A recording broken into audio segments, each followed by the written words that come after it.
पुनर्जन्म एक भारतीय सिद्धांत है जिसमें जीवात्मा के जन्म और मृत्यु के बाद पुनर्जन्म की मान्यता को स्थापित किया गया है। विश्व के सबसे प्राचीन ग्रंथ ऋग्वेद से लेकर वेद, दर्शन शास्त्र, पुराण, गीता, योग आदि ग्रंथों में पूर्व जन्म की मान्यता का प्रतिपादन किया गया है। आइए जानते हैं पुनर्जन्म से संबंधित आपके मन में उठने वाले 38 प्रश्न और उनके उत्तर को। नमस्कार दोस्तों, मैं हूं दिनेश। आपका स्वागत है क्वेश्चंस का खेल डेली में, जहां लेकर आता हूं ज्ञान विज्ञान से जुड़ी वीडियो। पहला प्रश्न है, पुनर्जन्म किसे कहते हैं? उत्तर, जब जीवात्मा एक शरीर का त्याग करके किसी दूसरे शरीर में जाती है तो इस बार बार जन्म लेने की क्रिया को पुनर्जन्म कहा जाता है। दूसरा प्रश्न, क्यों होता है पुनर्जन्म? उत्तर, जब एक जन्म के अच्छे बुरे कर्मों के फल अधूरे रह जाते हैं तो उनको भोगने के लिए दूसरे जन्म आवश्यक हैं, इसलिए पुनर्जन्म होता है। तीसरा प्रश्न, अच्छे बुरे कर्मों का फल एक ही जन्म में क्यों नहीं मिलता? उत्तर, क्योंकि जब एक जन्म में कर्मों का फल शेष रह जाता है तो उसे भोगने के लिए दूसरा जन्म अपेक्षित होता है। चौथा प्रश्न, पुनर्जन्म को कैसे समझा जा सकता है? उत्तर, पुनर्जन्म को समझने के लिए जीवन और मृत्यु को समझना आवश्यक है, और जीवन मृत्यु को समझने के लिए शरीर को समझना आवश्यक है। पांचवा प्रश्न, मनुष्य जीवन का संरचना क्या है? उत्तर, हमारे शरीर का निर्माण प्रकृति से हुआ है, जिसमें मूल प्रकृति से प्रथम बुद्धि तत्व का निर्माण, बुद्धि से अहंकार का निर्माण, अहंकार से 5 ज्ञानेंद्रियों तथा कर्मेंद्रियों का निर्माण। हमारे शरीर की रचना को 2 भागों में बांटा जाता है, एक सूक्ष्म शरीर और दूसरा स्थूल शरीर। छठा प्रश्न, सूक्ष्म शरीर किसे कहते हैं?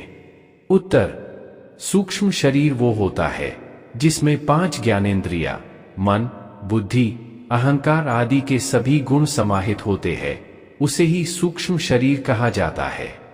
सातवां प्रश्न, स्थूल शरीर किसे कहते हैं?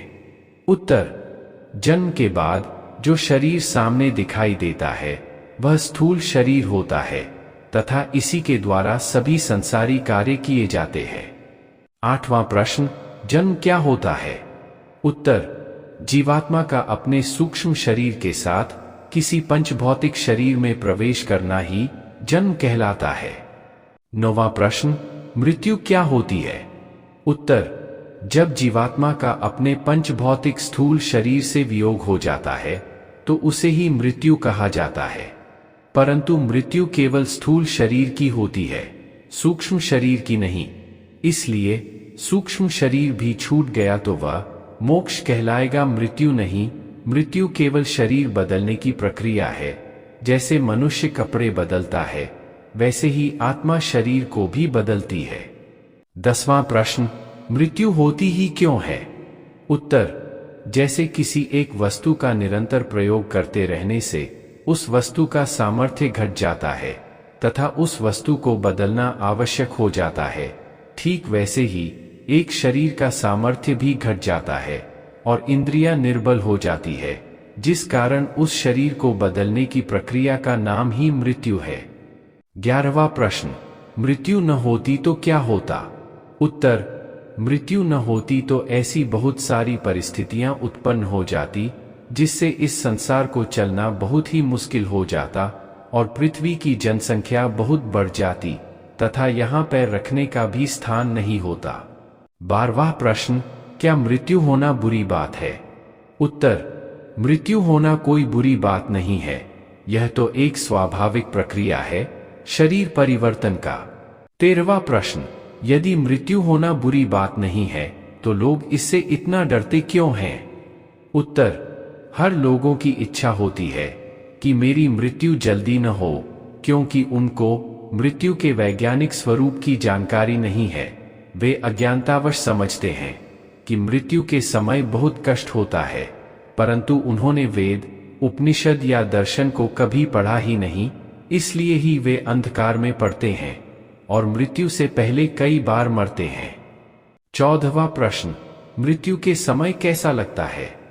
उत्तर: जब आप सोने के लिए बिस्तर पर जाते हैं तो उस समय जिस प्रकार नींद में जाने पर लगता है, ठीक वैसा ही मृत्यु की अवस्था में जाने पर लगता है और उसके बाद कुछ अनुभव नहीं होता। जब आपकी मृत्यु किसी हादसे में होती है तो उस समय आपको मूर्छा आने लगता है तथा आपका ज्ञान शून्य होने लगता है, जिससे कि आपको कोई पीड़ा न हो।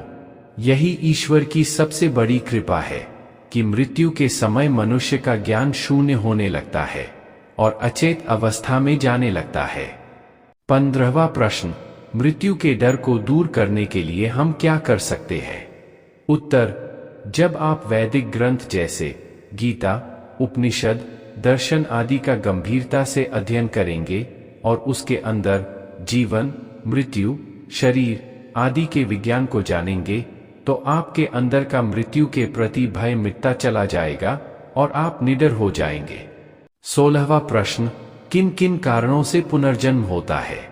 उत्तर: आत्मा का स्वभाव है कर्म करना, चाहे वह अच्छा कर्म करे या बुरा, ये उस पर निर्भर करता है। इसलिए आत्मा का विभिन्न प्रकार के अच्छे बुरे कर्मों के कारण ही आत्मा का पुनर्जन्म होता है तथा पुनर्जन्म के लिए आत्मा सर्वथा ईश्वराधीन है। 17वां प्रश्न: पुनर्जन्म कब नहीं होता? उत्तर: जब आत्मा का मोक्ष हो जाता है तब पुनर्जन्म नहीं होता। 18वां प्रश्न: मोक्ष होने पर पुनर्जन्म क्यों नहीं होता? उत्तर: क्योंकि मोक्ष होने पर स्थूल शरीर तो पंचतत्वों में लीन हो जाता है, पर सूक्ष्म शरीर जो आत्मा के सबसे निकट होता है वह भी अपने मूल कारण प्रकृति में लीन हो जाता है। 19वां प्रश्न: क्या मोक्ष के अवधि में भी आत्मा का पुनर्जन्म हो सकता है? उत्तर: मोक्ष की अवधि तक आत्मा का पुनर्जन्म नहीं होता, उसके बाद होता है। 20वां प्रश्न: मोक्ष तो सदा के लिए होता है, तो फिर मोक्ष की एक निश्चित अवधि कैसे हो सकती है? उत्तर: सीमित कर्मों का कभी असीमित फल नहीं होता, इसलिए यौगिक दिव्य कर्मों का फल हमें ईश्वरीय आनंद के रूप में मिलता है और जब मोक्ष की अवधि समाप्त होती है तो दोबारा से आत्माएं शरीर को धारण करती है। 21वां प्रश्न: मोक्ष की अवधि कब तक होती है? उत्तर: मोक्ष का समय 31 नील 10 खरब 40 अरब वर्ष होती है और तब तक आत्मा मुक्त अवस्था में रहती है। 22वां प्रश्न: मोक्ष की अवस्था में स्थूल शरीर या सूक्ष्म शरीर आत्मा के साथ रहता है या नहीं? उत्तर: नहीं, मोक्ष की अवस्था में आत्मा पूरे ब्रह्मांड का चक्कर लगाता रहता है और ईश्वर के आनंद में रहता है, बिल्कुल ठीक वैसे ही जैसे कि मछली पूरे समुद्र में रहती है। 23वां प्रश्न: मोक्ष के बाद आत्मा को शरीर कैसे प्राप्त होता है? उत्तर: सबसे पहले तो आत्मा को कल्प के आरंभ अर्थात सृष्टि के आरंभ में सूक्ष्म शरीर मिलता है, फिर ईश्वरीय मार्ग और औषधियों की सहायता से प्रथम रूप में अमैथुनी जीव शरीर मिलता है। वो शरीर सर्वश्रेष्ठ मनुष्य या विद्वान का होता है जो मोक्ष रूपी पुण्य को भोगने के बाद मिलता है। जैसे इस वाली सृष्टि के आरंभ में चारों विद्वान ऋषि वायु, आदित्य, अग्नि, अंगिरा को मिला था, जिनके वेद के ज्ञान से ईश्वर ने अलंकारित भी किया था, क्योंकि ये ही वो पुण्य आत्माएं थीं जो मोक्ष की अवधि पूरी करके आई थीं। 24वां प्रश्न: मोक्ष की अवधि पूरी करके आत्मा को मनुष्य शरीर ही मिलता है या जानवर का? उत्तर: मोक्ष की अवधि पूरी करके आत्मा को मनुष्य शरीर ही मिलता है, जानवर का नहीं। 25वां प्रश्न: मोक्ष के बाद क्यों केवल मनुष्य का ही शरीर मिलता है, जानवर का नहीं? उत्तर: क्योंकि मोक्ष की अवधि में आत्मा पुण्य कर्मों को ही भोगता है और इस दौरान वह कोई भी पाप कर्म नहीं करता, इसलिए उसे मनुष्य का शरीर मिलता है। 26वां प्रश्न: मोक्ष होने से पुनर्जन्म क्यों बंद हो जाता है? उत्तर: क्योंकि योगाभ्यास आदि साधनों से जितने भी पूर्व कर्म होते हैं वे सभी कट जाते हैं। चूंकि कर्म ही पुनर्जन्म का कारण होता है, इसलिए जब पूर्व कर्म नहीं होगा तो पुनर्जन्म भी नहीं होगा। 27वां प्रश्न: पुनर्जन्म से छूटने का उपाय क्या है? उत्तर, पुनर्जन्म से छूटने का एकमात्र उपाय है योग मार्ग से मुक्ति या मोक्ष को प्राप्त करना। 28वां प्रश्न, पुनर्जन्म में शरीर किस आधार पर मिलता है? उत्तर, जिस प्रकार के कर्म आप एक जन्म में करते हैं उन कर्मों के आधार पर ही आपको पुनर्जन्म में शरीर मिलता है। 29वां प्रश्न, कर्म कितने प्रकार के होते हैं? उत्तर, मुख्य रूप से कर्मों को 3 भागों में बांटा गया है, सात्विक कर्म, राजसिक कर्म तथा तामसिक कर्म, जिसमें सत्य भाषण, विद्या अध्ययन, परोपकार, दान, दया तथा सेवा आदि सात्विक कर्म कहलाते हैं, जबकि मिथ्या भाषण, क्रीड़ा, स्वाद लोलुपता, स्त्री आकर्षण तथा चलचित्र आदि राजसिक कर्म कहलाते हैं। इसी तरह चोरी, जुआ, ठगी, लूट मार तथा अधिकार हनन आदि तामसिक कर्म कहलाते हैं। और जो कर्म इन तीनों से बाहर होते हैं वे दिव्य कर्म कहलाते हैं, जो कि ऋषियों और योगियों द्वारा किए जाते हैं। इसी कारण उन्हें तीनों गुणों से परे माना जाता है, जो कि ईश्वर के निकट होते हैं और दिव्य कर्म ही करते रहते हैं। 30वां प्रश्न, किस प्रकार के कर्म करने से मनुष्य योनि प्राप्त होती है? उत्तर, सात्विक और राजसिक कर्मों के मिलते जुलते प्रभाव से मानव शरीर की प्राप्ति होती है।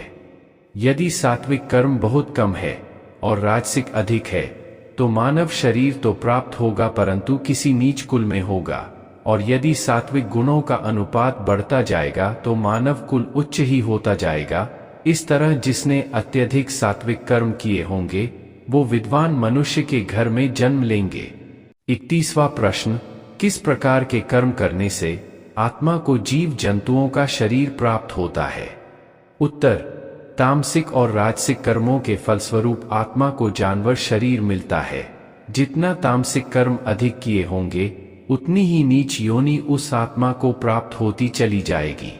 जैसे लड़ाई स्वभाव वाले और मांस खाने वाले को कुत्ता, गीदड़, सिंह, सियार आदि का शरीर मिलता है तथा घोर तामसिक कर्म किए हुए को सांप, नेवला, बिच्छू, कीड़ा, काकरोच, छिपकली आदि का शरीर मिलता है। 32वां प्रश्न, क्या हमें यह पता लग सकता है कि हम पिछले जन्म में क्या थे और आगे क्या होंगे? उत्तर, नहीं, कभी नहीं। सामान्य मनुष्य को यह पता नहीं लग सकता, क्योंकि यह केवल ईश्वर का ही अधिकार है कि हमें हमारे कर्मों के आधार पर शरीर दे, वही सब जानते हैं। 33वां प्रश्न, हमें कैसे पता चल सकता है कि हम पिछले जन्म में क्या थे? उत्तर, केवल एक सिद्ध योगी ही यह जान सकता है कि हम पिछले जन्म में क्या थे, क्योंकि योगाभ्यास से उसकी बुद्धि अत्यंत तीव्र हो चुकी होती है। इसलिए वह ब्रह्मांड एवं प्रकृति के महत्वपूर्ण रहस्य को अपनी योग शक्ति से जान जाता है। 34वां प्रश्न, कैसे एक योगी भूत भविष्य सब जान लेता है? उत्तर, क्योंकि उस योगी को बाह्य इंद्रियों से ज्ञान प्राप्त करने की आवश्यकता नहीं रहती, वह अंतः मन और बुद्धि से सब जान लेता है। इसलिए उसके सामने भूत और भविष्य दोनों सामने आ खड़े होते हैं। 35वां प्रश्न, पुनर्जन्म का कोई प्रमाण है या नहीं? उत्तर, हाँ है। जब किसी छोटे बच्चे को देखो तो वह अपनी माता के स्तन से सीधा ही दूध पीने लगता है, जो कि उसको बिना सिखाए आ जाता है, क्योंकि ये उसका अनुभव पिछले जन्म में दूध पीने से रहा होगा, वरना बिना किसी कारण के ऐसा हो नहीं सकता। दूसरा यह कि जब आप बच्चे को कमरे में अकेला छोड़ते हैं तो वो कभी कभी हंसता भी रहता है, क्योंकि वह अपने पुराने शरीर द्वारा किए कर्मों को याद करके हंसता है। परंतु जैसे जैसे वह बड़ा होने लगता है धीरे धीरे सब भूल जाता है। 36वां प्रश्न, पुनर्जन्म को सिद्ध करने के लिए कोई उदाहरण है या नहीं? उत्तर, हाँ है। एक बार की बात है, हरियाणा के सिरसा गांव में एक छोटा सा 6 वर्ष का बालक रहता था। एक दिन उसके माता पिता उसे एक स्कूल में घुमाने लेकर गए जिसमें उसका दाखिला करवाना था, परंतु वो बच्चा केवल हरियाणवी या हिंदी भाषा को ही जानता था, अन्य कोई तीसरी भाषा वो समझ तक नहीं सकता था। लेकिन जैसे ही वह केमिस्ट्री लैब में गया, वहां जाते ही उस बच्चे का मुंह लाल हो गया और चेहरे के हाव भाव बदल गए। उसने एकदम फर्राटेदार फ्रेंच भाषा बोलनी शुरू कर दी, जिससे उसके माता पिता बहुत डर गए और तुरंत उस बच्चे को अस्पताल लेकर गए। वहां पर उसकी बातें सुनकर डॉक्टर भी हैरान रह गए, क्योंकि वह फ्रेंच भाषा को अच्छी तरह जानता था, जबकि उसने फ्रेंच भाषा को कभी पढ़ा तक नहीं था। जब उस बच्चे से फ्रेंच भाषा के बारे में पूछा गया तो वह बोला, मेरा नाम साइमन ग्लास्की है और मैं फ्रेंच केमिस्ट हूं तथा मेरी मौत मेरी प्रयोगशाला में एक हादसे के कारण हुई थी। तो यहाँ देखने की बात यह है कि इस जन्म में उसे पुरानी घटना के अनुकूल मिलती जुलती परिस्थिति से अपना वह सब याद आया जो कि उसकी गुप्त बुद्धि में दबा हुआ था। 37वां प्रश्न, पुनर्जन्म की घटनाएं भारत में ही क्यों होती हैं? पूरा विश्व इसको मान्यता क्यों नहीं देता? उत्तर, ये घटनाएं पूरे विश्व भर में होती रहती हैं और विश्व इसको मान्यता इसलिए नहीं देता क्योंकि उनको वेदानुसार यौगिक दृष्टि से शरीर का कुछ भी ज्ञान नहीं है। वे केवल मांस और हड्डियों के समूह को ही शरीर समझते हैं और उनके लिए आत्मा नाम की कोई वस्तु नहीं है। तो ऐसे में उनको न जीवन का ज्ञान है, न मृत्यु का ज्ञान है, न आत्मा का ज्ञान है, न कर्मों का ज्ञान है, न ईश्वरीय व्यवस्था का ज्ञान है।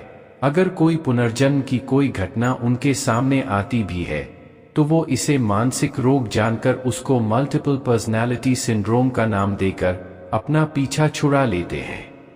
38वां प्रश्न, क्या पुनर्जन्म केवल पृथ्वी पर ही होता है या किसी और ग्रह पर भी?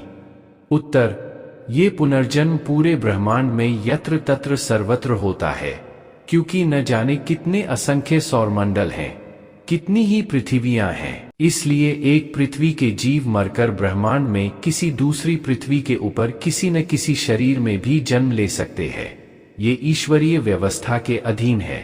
परंतु यह बड़ा ही अजीब लगता है कि मान लो कोई हाथी मरकर मच्छर बनता है, तो इतने बड़े हाथी की आत्मा मच्छर के शरीर में कैसे घुस सकती है?